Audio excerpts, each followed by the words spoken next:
always been really fascinated with the post-World War II years, and I began to investigate the question of how Playboy, a very sexually explicit magazine for the era, some people considered it pornography, how that became mainstream.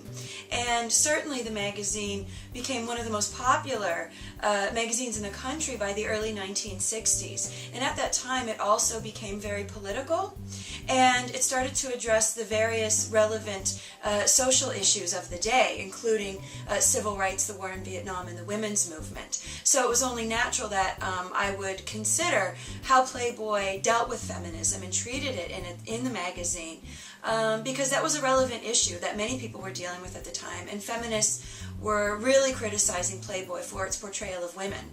So a consideration of Playboy and gender had to deal with feminism. So that's how I got to that particular topic. My research for Playboy really opened up in a lot of productive and unexpected ways for me. When I started the project many years ago, I didn't have the permission of the company to access any of their archives. So I had a hard time trying to figure out how I was going to tell this story without access to the company papers. So I started just looking in the magazine itself, various issues from the 50s, 60s, and early 70s. And I started to look at the ways in which the culture surrounding Playboy interpreted the magazine. And then the archives were unexpectedly open to me. They had been closed to researchers, closed even to many Playboy associates for 40 years.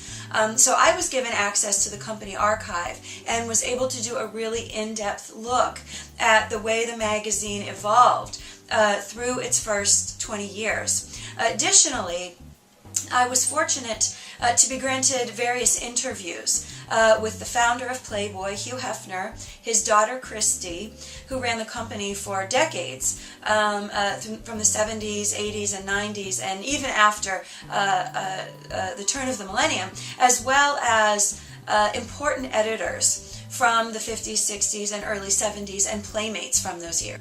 As I pursued my research on the history of Playboy and its construction of gender and sexuality, I was very surprised to discover that there was a lot of energy in the magazine devoted to issues relevant and significant to women in the post-World War II years. The magazine actually, in most cases, took a very progressive view of femininity and women's rights. And by that I mean there was a lot of discussion in the magazine of the women's movement and of the need for American culture to reevaluate its expectations of not just heterosexuality for men and for women, but also for gay and lesbian Americans as well.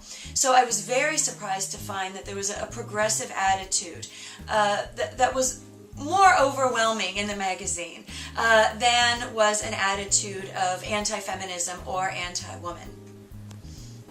Today, Playboy is still a very big part of American culture.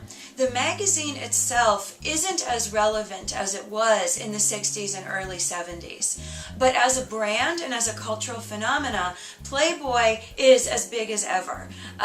We've seen the emergence of a very popular reality television show called The Girls Next Door, which is about Hefner's various girlfriends that live with him in the mansion.